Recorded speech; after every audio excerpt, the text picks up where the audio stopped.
Bonjour et bienvenue à cette célébration eucharistique.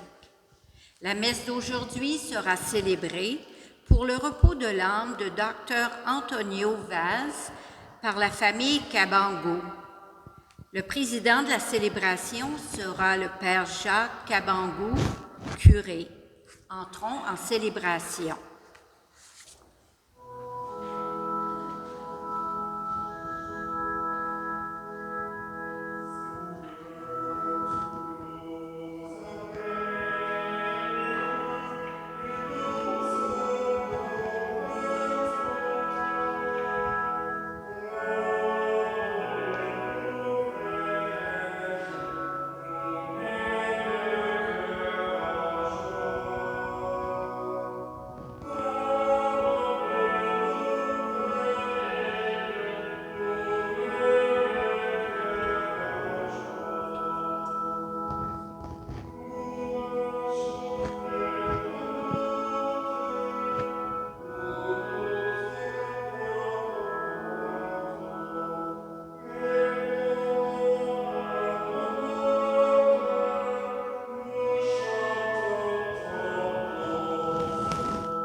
Au nom du Père et du Fils et du Saint-Esprit, la grâce de Jésus-Christ notre Seigneur, l'amour de Dieu le Père et la communion de l'Esprit Saint soient toujours avec vous.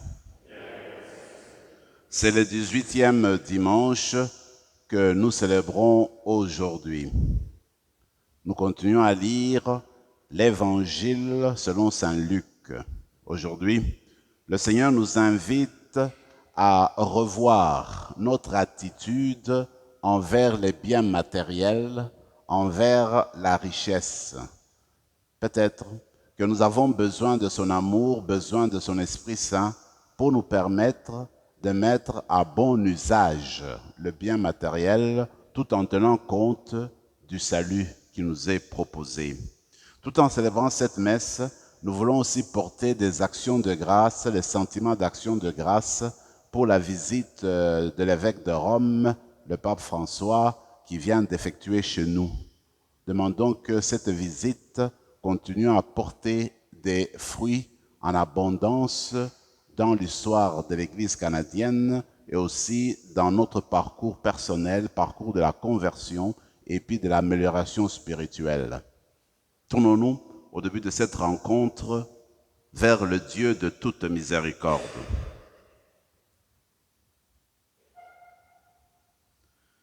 Jésus notre Sauveur, ta parole est lumière sur nos pas. Délivre-nous du doute et prends pitié de nous. Ô Christ victorieux du péché et de la mort, tu donnes à l'humanité une beauté nouvelle. Révèle-lui la force de l'amour et prends pitié de nous. Seigneur, vivant auprès du Père, en toi sont les trésors de la bonté et de la sagesse. Augmente en nous la foi et prends pitié de nous. Que Dieu, dont la puissance est celle de l'amour, nous fasse miséricorde, qu'il nous pardonne nos péchés et nous conduise à la vie éternelle.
Prions le Seigneur.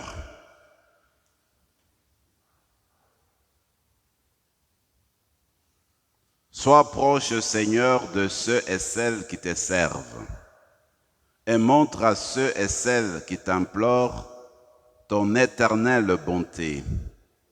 C'est leur fierté de d'avoir en toi leur Créateur et leur Guide.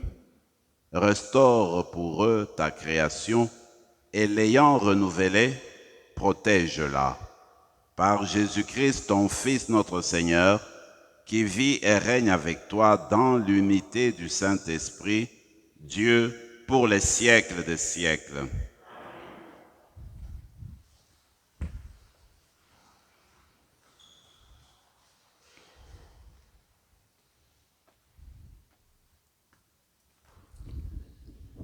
Lecture du livre de Qoéleth. Vanité des vanités, disait Qoéleth. Vanité des vanités, tout est vanité. Un homme s'est donné de la peine. Il est avisé, il s'y connaissait, il a réussi. Et voilà qu'il doit laisser son bien à quelqu'un qui ne s'est donné aucune peine. Cela aussi n'est que vanité, c'est un grand mal. En effet, que reste-t-il à l'homme de toute la peine et de tous les calculs pour lesquels il se fatigue sous le soleil? Tous ses jours sont autant de souffrances, ses occupations sont autant de tourments. Même la nuit, son cœur n'a pas de repos. Cela aussi n'est que vanité. Parole du Seigneur. Nous rendons grâce à Dieu.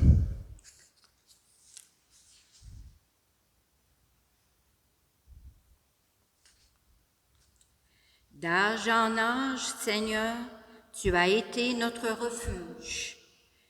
D'âge en âge, Seigneur, tu as été notre refuge. Tu fais retourner l'homme à la poussière. Tu as dit, retournez, fils d'Adam. À tes yeux, 1000 ans sont comme hier. C'est un jour qui s'en va, une heure dans la nuit.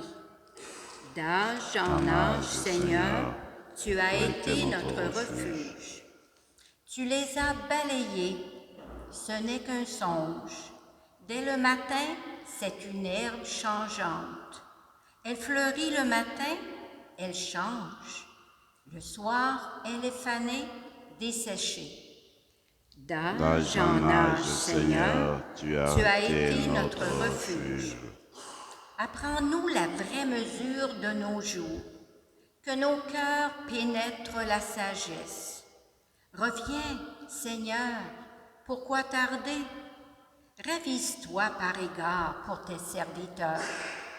D'âge en âge, Seigneur, tu as été notre refuge. Rassasie-nous de ton amour au matin, que nous passions nos jours dans la joie et les chants.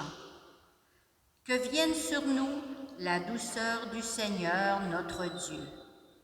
Consolide pour nous l'ouvrage de nos mains. D'âge en âge, Seigneur, tu as été notre refuge.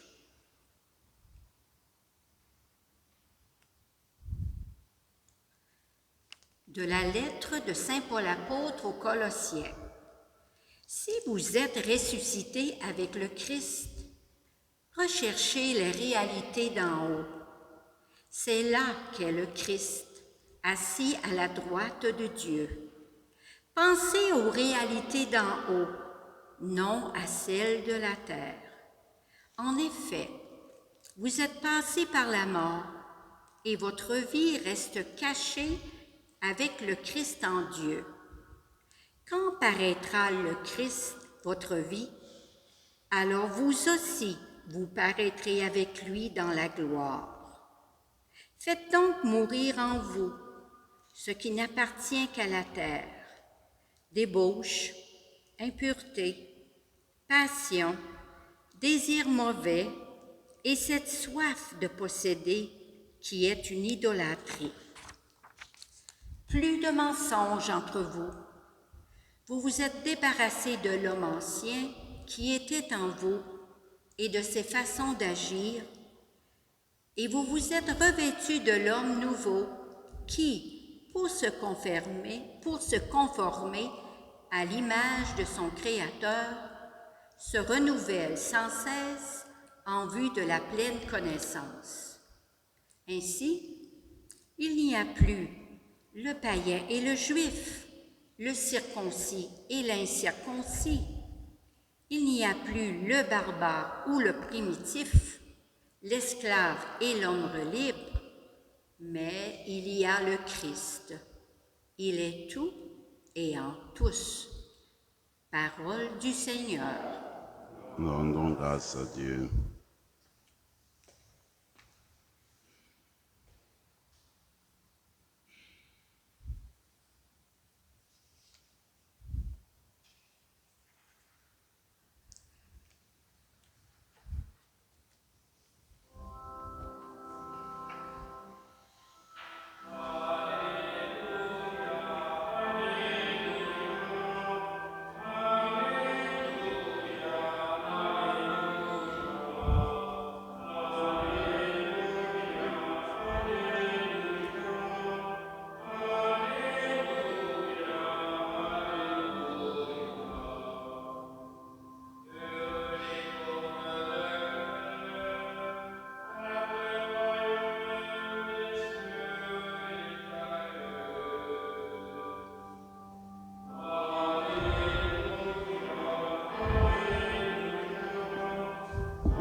Le Seigneur soit avec vous. Évangile de Jésus-Christ selon saint Luc.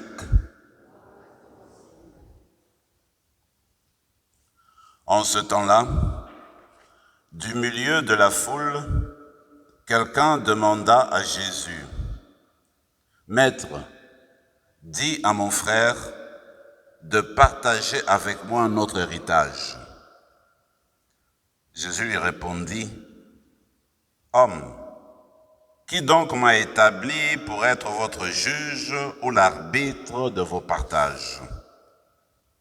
Puis, s'adressant à tous, « Gardez-vous bien de toute avidité, car la vie de quelqu'un, même dans l'abondance, ne dépend pas de ce qu'il possède. » Et il leur dit cette parabole. Il y avait un homme riche dont le domaine avait bien rapporté. Il se demandait, « Que vais-je faire? Car je n'ai pas de place pour mettre ma récolte. » Puis il s'est dit, « Voici ce que je vais faire. Je vais démolir mes greniers, j'en construirai des plus grands et j'y mettrai tout mon blé et tous mes biens. Alors, je me dirai à moi-même, te voilà donc avec de nombreux biens à ta disposition pour de nombreuses années.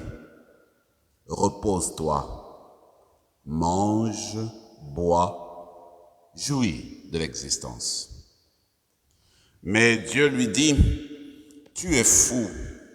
Cette nuit même, on va te redemander ta vie.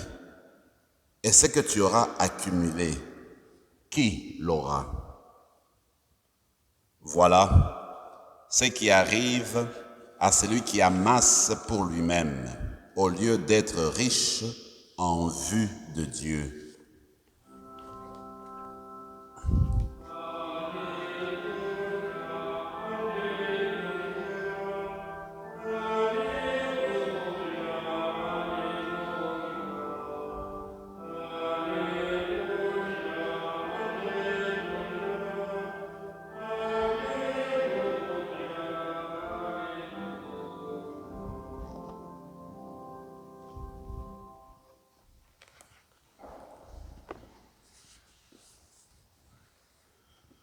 Il était bien commun que on se réfère à un rabbin, nous sommes à l'époque, au temps de Jésus, qu'on se réfère à un rabbin ou bien à un docteur de la loi pour lui demander d'arbitrer un cas de litige, héritage ou n'importe quel autre problème.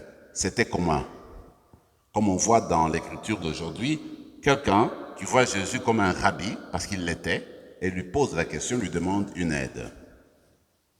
Mais tout le propos, c'est de voir la réaction de Jésus. En fait, il dit que ce n'est pas cela sa mission. Il n'y a personne qui l'a établi comme juge pour traiter des affaires d'héritage. Mais avant d'aller plus loin, il faut se dire que dans notre civilisation, dans le monde actuel, l'héritage joue un rôle important parce que nous connaissons des familles qui restent divisées, des frères et des sœurs de sang qui ne se parlent plus à cause d'un litige qui a eu lieu au moment de la distribution de l'héritage. Quand on se rapporte à l'héritage aujourd'hui, peut-être c'est une invitation lancée à chacune d'entre nous de voir son rôle, le rôle que nous jouons dans notre propre héritage, dans l'héritage de nos enfants ou dans l'héritage que nous avons reçu de nos parents. Le Seigneur donne un enseignement important qui va à la racine de tout. Il ne répond pas directement à la question, mais il va aller à la racine de tout pour donner un enseignement, en fait, qui nous remet en question et qui nous fait réfléchir sur notre attitude envers les biens matériels, envers la richesse, envers l'argent.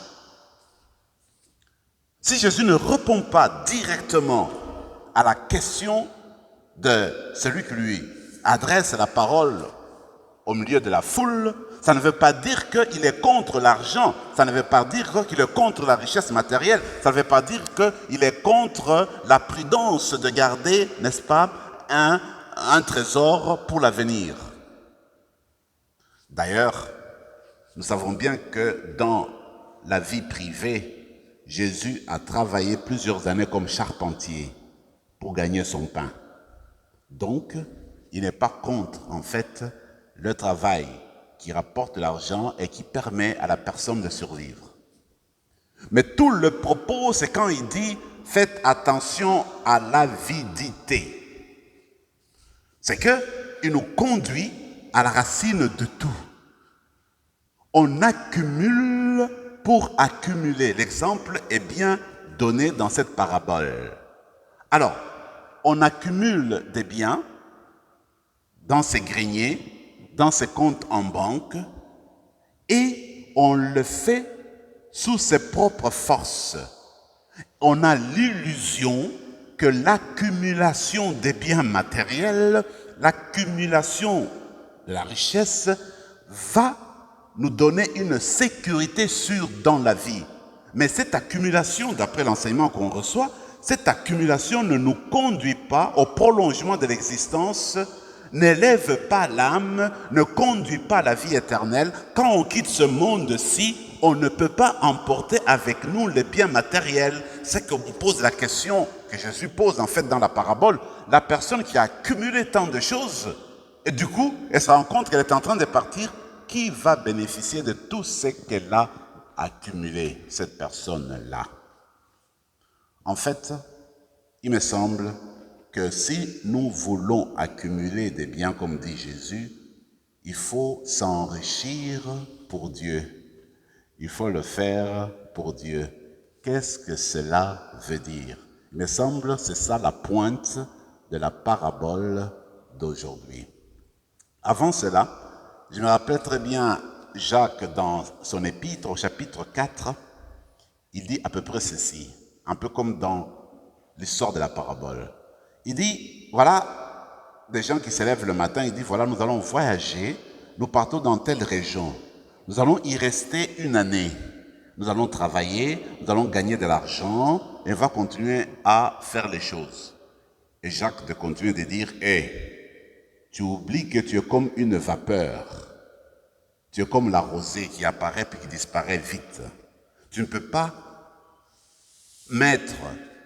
faire tes projets sur tes propres forces en oubliant le maître de l'histoire, le maître de la vie. Donc, Jacques corrige, il dit, il faut peut-être dire, si Dieu le veut, je vais partir à tel endroit et je te verrai demain si Dieu le veut. C'est comme si on mettait l'appui sur Dieu et qu'on reconnaissait qu'on n'était pas maître total de notre avenir, maître total de tous nos projets, que nous dominons totalement toute notre existence. En fait, c'est cette invitation qui nous est lancée aujourd'hui. Alors, je reviens en fait à la question que je trouve essentielle, que j'appelle la pointe de la parabole. Qu'est-ce que ça veut dire accumuler pour Dieu? S'enrichir pour Dieu, parce que c'est ce qui nous est proposé. Pour s'enrichir pour Dieu, prenons la deuxième lecture. Paul dit aux Colossiens, regardez le Christ, il est ressuscité, il est d'en haut. Donc, recherchons les réalités d'en haut. Où se trouve le Christ? Les réalités d'en haut, ce sont les valeurs évangéliques. Les réalités d'en haut, c'est la miséricorde, le pardon, la justice, la générosité, la bonté. Voilà les valeurs sur lesquelles il faut investir pour s'enrichir pour Dieu. Les réalités d'en haut. Donc il faut rejoindre le Christ là où il est, le ressuscité. Ça, c'est une première manière de comprendre. La deuxième manière de comprendre, pour s'enrichir au nom de Dieu, il faut sortir des griffes de l'avarice. Il y a Saint François de Sales, au XVIIe siècle, lui qui disait à peu près ceci. Il dit, vous savez, si on ne fait pas attention, nous pouvons facilement tomber sous l'avarice. Pourquoi? Parce que quand nous accumulons nos biens, nous avons toujours une raison. Garder les enfants, c'est tellement très cher. Mettre les enfants à la garderie, ça coûte tellement très cher. Il faut, n'est-ce pas, accumuler des biens dans le compte de banque. La vie est devenue tellement chère, il ne faut pas trop gaspiller. Il faut garder cela. Et lui, il dit, voyez-vous, vous vous rappelez le buisson ardent devant Moïse? Le feu brûle, le buisson ne prend pas. Il dit, c'est ça le feu de l'avarice. Ça nous brûle en nous, mais nous ne le sentons pas. Nous devenons avares sans le savoir. Nous ne voulons pas partager parce que nous trouvons toujours une raison pour ne pas dépenser de l'argent. Non, il faudrait que je refasse ma cuisine. Il faudrait que je retape ma chambre à coucher. Je donnerai plus tard. Alors, on a toujours une raison. Alors aujourd'hui, peut-être que vous et moi, nous sommes invités à entrer en profondeur de nous-mêmes et nous demander où est-ce que nous en sommes par rapport à l'avarice. On peut devenir avare sans le savoir. Alors vous et moi, nous sommes invités à faire cet examen de conscience aujourd'hui. L'autre chose que je trouve très important, c'est nous être libre par rapport aux biens matériels. Être libre, c'est-à-dire ne pas être guidé, ne pas être orienté par le bien, par la richesse. Donc tu es guidé, tu ne peux pas donner ta réponse sans regarder ton compte en banque. En fait, l'argent, c'est nous qui sommes maîtres de l'argent. Mais parfois, l'argent devient notre maître, voyez-vous. Alors, il faut, dans notre manière de voir ce que le Seigneur nous propose aujourd'hui, c'est savoir que nous sommes libres. Nous sommes les maîtres de l'argent. Mais nous prenons parfois l'argent, la richesse comme une idole. Alors, l'idole nous guide, nous montre quoi faire, nous indique les orientations à prendre dans la vie. Il faut se libérer en fait de l'argent, c'est-à-dire être maître de l'argent parce que nous le sommes. Nous sommes des maîtres, l'argent ne peut pas nous conduire, ne peut pas être au-dessus de nous. Il me semble que c'est important. Là-dessus, je me rappelle rapidement l'histoire de Saint François d'Assise que vous connaissez. Alors, il paraît que quand il voulait commencer sa vie religieuse, son père n'était pas content parce qu'il le voyait comme héritier de la famille, il devait continuer avec les affaires de la famille. Alors son père dit, parce que tu fais cela, tu n'auras pas ton héritage. Et puis je t'enlève tout. Alors lui, même les vêtements qu'il portait là-dessus, il envoie tout chez son père. Il va chez l'évêque pour qu'il lui donne les vêtements au nom de l'église. En tout cas, détachement des biens matériels. C'est un exemple concret, il me semble, de quelqu'un qui ne se laisse pas guidé par les biens matériels. La dernière chose, s'enrichir pour Dieu, c'est donner. C'est donner. Regardez, je vous ai dit une fois, Mère Teresa disait que l'amour c'est quoi? L'amour c'est donner. Alors en fait, on s'enrichit pour Dieu quand on donne. Tu t'enrichis de ce que tu donnes. Dieu te trouve riche aussi longtemps que tu donnes. Tu donnes de toi-même, tu donnes de ce que tu as, tu donnes de ce que tu es. Et toute notre vie, toute notre existence chrétienne, notre vocation chrétienne consiste dans le don de soi, avec tout ce que nous avons fait, tout ce que nous sommes, comme je l'ai dit, être, n'est-ce pas, à la disposition des autres. Alors quand on vit cet élan-là du don de soi, on s'enrichit pour Dieu. Alors on devient riche de la bonté de Dieu, on devient riche de la générosité de Dieu, on devient riche de l'amour de Dieu parce que on veut donner, on est là toujours pour. Alors quand on donne, on partage, on n'est pas attaché au bien matériel, on regarde plus haut. Alors quand on donne, on se fait un trésor au ciel, on s'enrichit, n'est-ce pas, pour Dieu.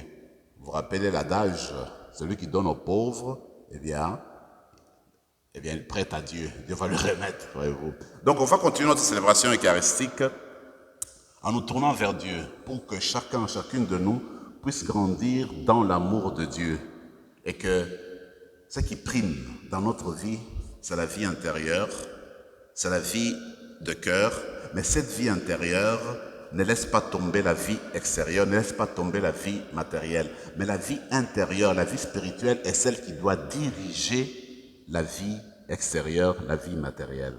L'Eucharistie que nous recevons, c'est elle qui nous donne de l'aplomb, de l'élan dans notre vie de tous les jours. C'est l'Eucharistie qui va nous donner l'amour vrai, l'amour authentique, cet amour qui consiste au don de nous-mêmes, de ce que nous sommes et de ce que nous avons. Amen.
Je crois en Dieu, le Père Tout-Puissant, Créateur du ciel et de la terre, et en Jésus-Christ, son Fils unique, notre Seigneur, qui a été conçu du Saint-Esprit, né de la Vierge Marie, a souffert sous Ponce Pilate, a été crucifié et mort, a été enseveli, est descendu aux enfers.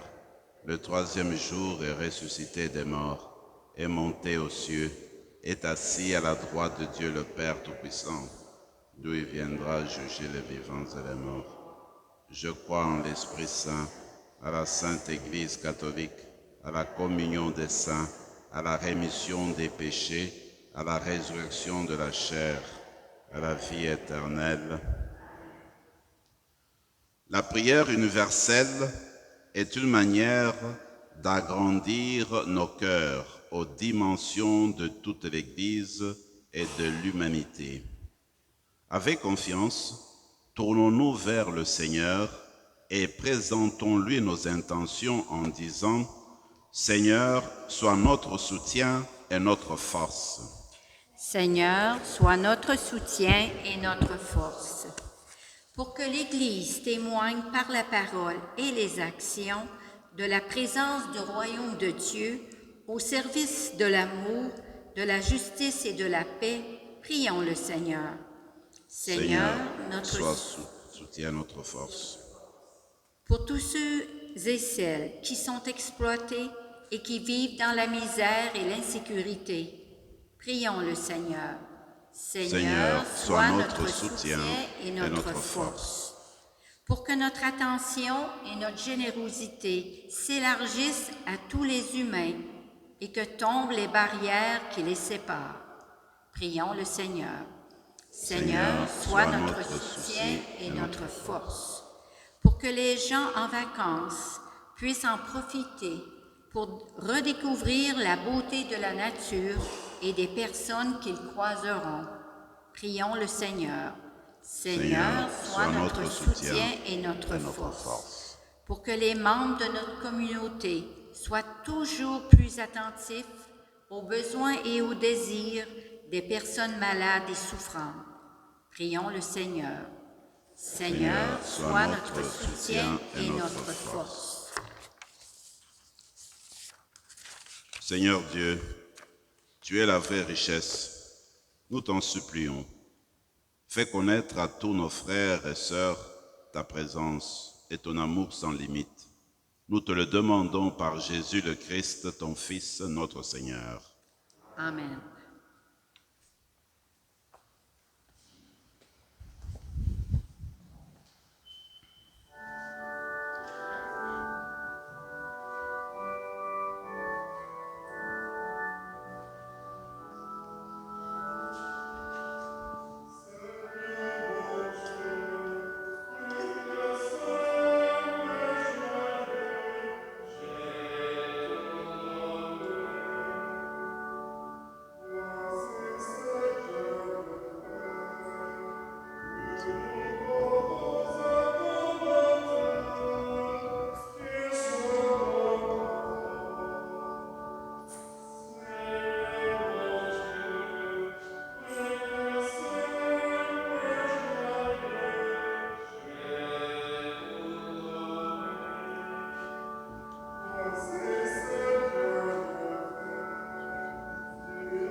Prions ensemble, mes frères et mes sœurs, au moment d'offrir le sacrifice de toute l'Église.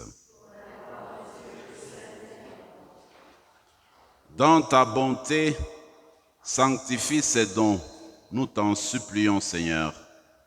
Accepte le sacrifice spirituel que nous t'offrons et fais de nous-mêmes une éternelle offrande pour toi, par le Christ, notre Seigneur. Le Seigneur soit avec vous. Élevons notre cœur. Rendons grâce au Seigneur notre Dieu. Vraiment, il est juste et bon, pour ta gloire et notre salut, de t'offrir notre action de grâce toujours et en tout lieu. Seigneur, Père très saint, Dieu éternel et tout-puissant par le Christ notre Seigneur. Dans le mystère de sa Pâque, il a fait une œuvre merveilleuse, car nous étions esclaves de la mort et du péché, et nous sommes appelés à partager sa gloire. Nous portons désormais ces noms glorieux, descendance choisie, sacerdoce royal, nation sainte, peuple racheté. Nous pouvons annoncer au monde les merveilles que tu as accomplies, toi qui nous appelles des ténèbres à ton admirable lumière. C'est pourquoi, avec les anges et les archanges, avec les puissances d'en haut et tous les esprits bienheureux, nous chantons l'hymne de ta gloire et sans fin, nous proclamons.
Tu es vraiment saint, Dieu de l'univers, et il est juste que toute la création proclame ta louange, car c'est toi qui donnes la vie, c'est toi qui sanctifies toutes choses, par ton Fils Jésus-Christ notre Seigneur, avec la puissance de l'Esprit Saint, et tu ne cesses de rassembler ton peuple, afin que, du levant au couchant du soleil, une offrande pure soit présentée à ton nom. C'est pourquoi nous te supplions, Seigneur, de consacrer toi-même les offrandes que nous apportons.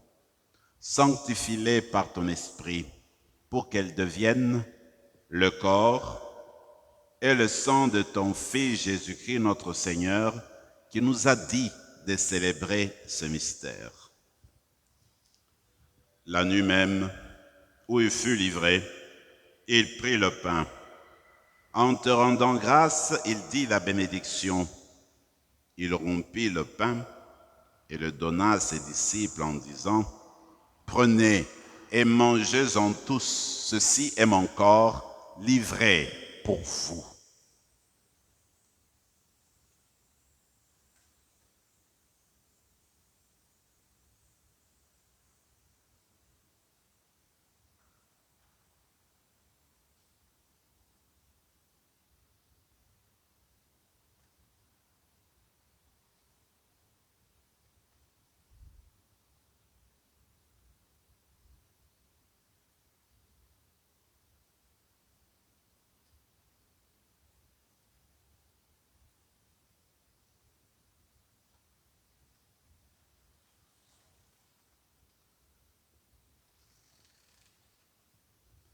De même, après le repas, il prit la coupe. En te rendant grâce, il dit la bénédiction, donna la coupe à ses disciples en disant, « Prenez et buvez-en tous, car ceci est la coupe de mon sang, le sang de l'alliance nouvelle et éternelle, qui sera versé pour vous et pour la multitude en rémission des péchés. Vous ferez cela en mémoire de moi. »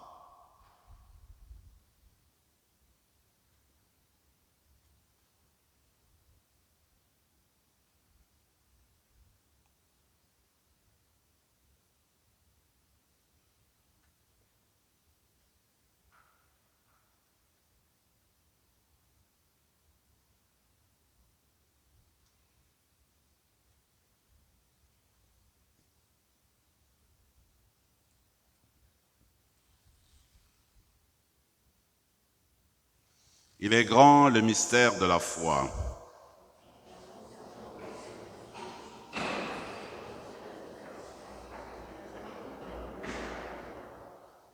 en faisant ainsi mémoire de ton Fils, de sa passion qui nous sauve, de sa glorieuse résurrection et de son ascension dans le ciel, alors que nous attendons son dernier avènement, nous t'offrons, Seigneur, en action de grâce, ce sacrifice vivant et saint. Regarde-nous, t'en prions, l'oblation de ton Église, et daigne y reconnaître ton Fils qui, selon ta volonté, s'est offert en sacrifice pour nous réconcilier avec toi. Quand nous serons nourris de son corps et de son sang et remplis de l'Esprit Saint, accorde-nous d'être un seul corps et un seul esprit dans le Christ. Que l'Esprit Saint fasse de nous une éternelle offrande à ta gloire, pour que nous obtenions un jour l'héritage promis avec tes élus. En premier lieu, la bienheureuse Vierge Marie, Mère de Dieu, avec Saint Joseph son époux, les bienheureux apôtres, les glorieux martyrs, Saint Rémy et tous les saints qui ne cessent d'intercéder auprès de toi et nous assurent de ton secours. Et maintenant, nous te supplions, Seigneur, par le sacrifice qui nous réconcilie avec toi, étends au monde entier le salut et la paix. Affermis ton Église en pèlerinage sur la terre, dans la foi et la charité, en union avec ton serviteur, notre pape François, notre évêque Marcel, l'ensemble des évêques, les prêtres, les diacres et tout le peuple que tu as racheté. Écoute en ta bonté les prières de ta famille que tu as voulu rassembler devant toi. Dans ta miséricorde, ramène à toi, Père très aimant, tous tes enfants dispersés. Pour nos frères et sœurs de faim, et plus spécialement pour Dr Antonio Vaz, et pour tous ceux et celles qui ont quitté ce monde et trouvent grâce devant toi, nous te prions. En ta bienveillance, accueille-les dans ton royaume, où nous espérons être comblés de ta gloire, tous ensemble pour l'éternité, par le Christ notre Seigneur, par qui tu donnes au monde toute grâce et tout bien. Par lui, avec lui et en lui, à toi, Dieu le Père Tout-Puissant, dans l'unité du Saint-Esprit, tout honneur et toute gloire pour les siècles des siècles. Dans l'Évangile, il nous a été dit que l'homme riche voulait s'enrichir davantage, faire grossir ses greniers, ses dépôts. Ce que nous allons demander, c'est que, à la place de faire grandir nos biens matériels, on va demander que notre cœur puisse agrandir davantage, s'enrichir davantage en amour, en générosité et en partage. Ce sera l'intention de notre prière aujourd'hui. Ensemble, notre Père qui es aux cieux, que ton nom soit sanctifié, que ton règne vienne, que ta volonté soit faite sur la terre comme au ciel. Donne-nous aujourd'hui notre pain de ce jour. Pardonne nos offenses, comme nous pardonnons aussi à ceux qui nous ont offensés, et ne nous laisse pas entrer en tentation, mais délivre-nous du mal. Délivre-nous de tout mal, Seigneur, et donne la paix à notre temps. Soutenus par ta miséricorde, nous serons libérés de tout péché, à l'abri de toute épreuve, nous qui attendons que se réalise cette bienheureuse espérance, l'avènement de Jésus-Christ, notre Sauveur.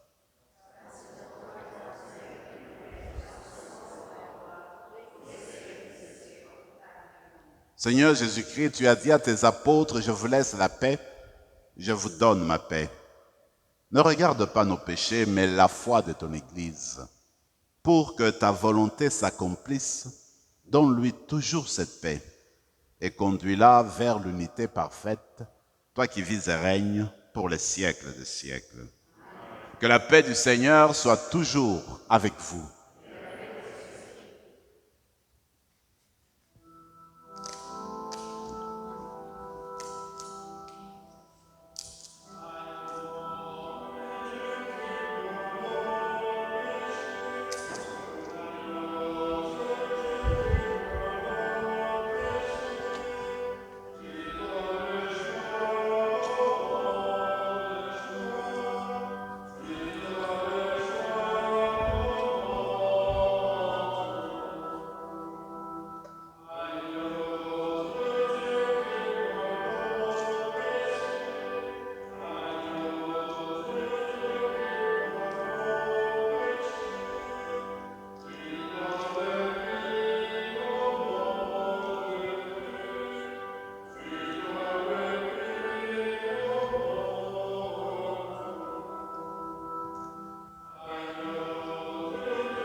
Seigneur Jésus-Christ, Fils du Dieu vivant, selon la volonté du Père, avec la puissance du Saint-Esprit, tu as donné par ta mort la vie au monde. Que ton corps et ton sang nous délivrent de nos péchés et de tout mal. Fais que nous demeurions fidèles à tes commandements, fidèles à la richesse de ta parole, et que jamais, jamais, Seigneur, ne soyons séparés de toi.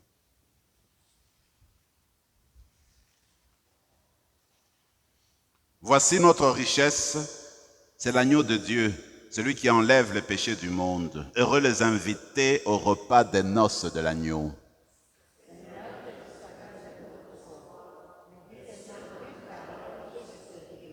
Que le corps et le sang du Christ nous gardent pour la vie éternelle.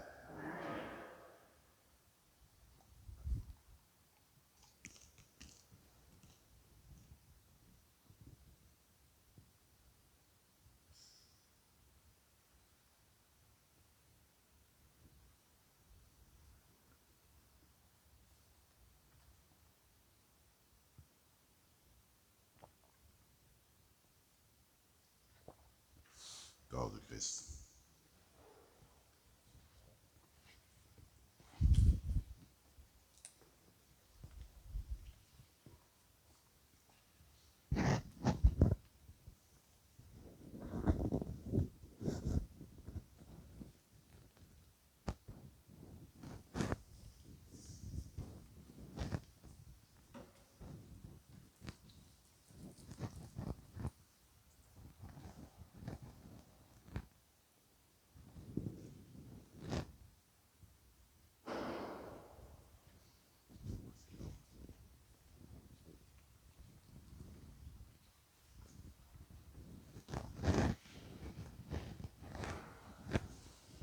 Corps de Christ, le corps de Christ, le corps de Christ, le corps de Christ, le corps de Christ, le corps de Christ, le corps de Christ, le corps de Christ, le corps de Christ, le corps de Christ, le corps de Christ, le corps de Christ, le corps de Christ, le corps de Christ, le corps de Christ,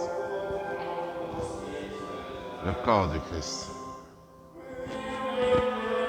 le corps de Christ, le corps de Christ, le corps de Christ.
Prenons maintenant quelques moments de silence et de prière dans nos cœurs.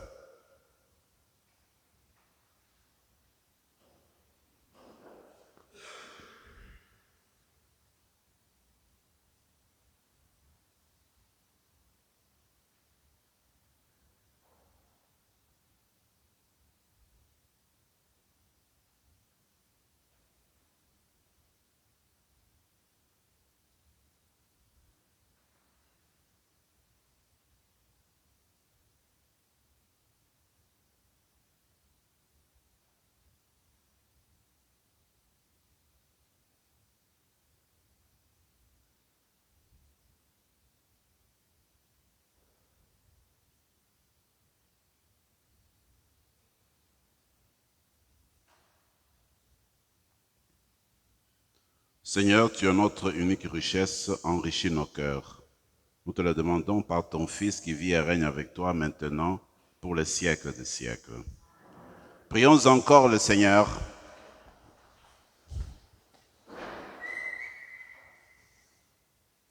Seigneur, entoure d'une constante protection ceux et celles que tu as renouvelés par le don du ciel. Puisque tu ne cesses de les réconforter, rends-les dignes de la rédemption éternelle par le Christ notre Seigneur. Le Seigneur soit avec vous.